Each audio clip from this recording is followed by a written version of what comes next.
আশরাফ আলী থানভী রাহমাতুল্লাহি আলাইহি তিনি বলছিলেন, স্বামী স্ত্রী নতুন বিবাহ করেছে, এখন দুজনে প্রতিজ্ঞাবদ্ধ হয়েছে আমরা কখনো হারাম খাবো না।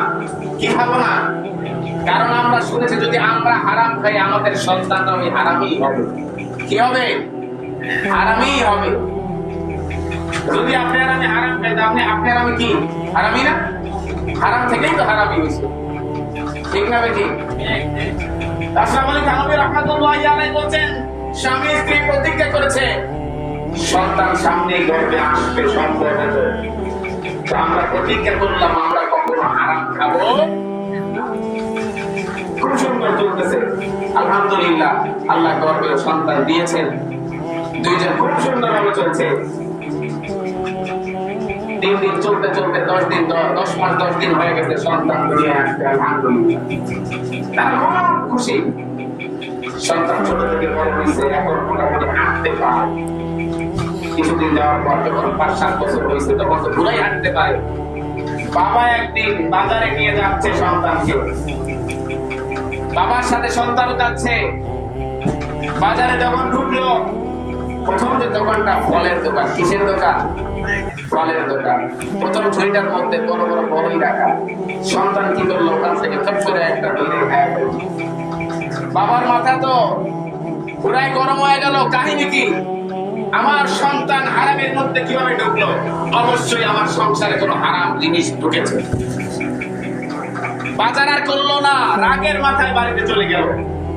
যাওয়ার পর ছুরি একটা দাঁড় দিয়া বড় ছুরি বিবিকে ডাকলো, আজকে মানবো। কাহিনী কি? সত্যি কথা বলুন, কোন জিনিস হারাম ঢুকছে, কোন পেটের মধ্যে হারাম ঢুকছে?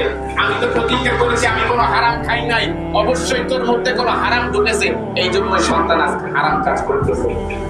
কি করছো? সত্যি কথা জানলে তোর মাইয়া যখন করেছে স্ত্রী ভয় ভয় কিছুই তো করি নাই, কিন্তু একদিন আমাদের চালের উপর অপর বাড়ির পাশ থেকে একটা বড়ইয়ের ডাল চালের উপর পড়ছে, ওটার মধ্যে ছোট ছোট খুব সুন্দর বড় ছিলাম, আমি ওখান থেকে একটা খাইছি।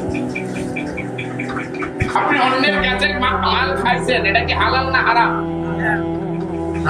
অনুমতি দিয়ে খাইলে হালাল, যদি অনুমতি ছাড়া খান তাহলে ওটা কি? যখন বাচ্চা গর্ভে ছিল তখন আমি ওই ফলটা খাইছিলাম। ওই ফলটা কি করছিলাম? খাইছিলাম। স্বামীকে বুঝে হালাই তো গাড়ি। তখন আর কি করার বলেন? আপনি আর আমি যদি হারাম খাই আমার সন্তান হারামই হবে। কারণ রক্তে মাংসে আপনি মানুষ না। আপনি হারাম খাইয়া যখন মানুষ হয়েছেন, একটু অপবিত্র পানি দিয়েই তো আপনার সন্তান হয়েছে। হয়েছে কি হয় নাই? আপনার পানি দেওয়া হয়েছে না? তা আপনার পানি দিয়া যদি হয়, ওই পানিটা তো হারাম। শরীরটা যদি হারাম হয়, পানিটা কি হালাল হবে? এই জন্য সবার বাঁচতে হবে কি দিয়ে? হারাম থেকে বাঁচতে হবে। কি থেকে বাঁচতে হবে? আজও সময় আছে। আপনি আর আমি এখনো মরি নাই, এখনো দুনিয়ায় বেঁচে আছি। অনেক হারাম খাইছি, একটু আমার কাছে খাদ্য তওবা করে মাফ চান, আল্লাহ মাফ করে দিবে। দিবে কি দিবে না?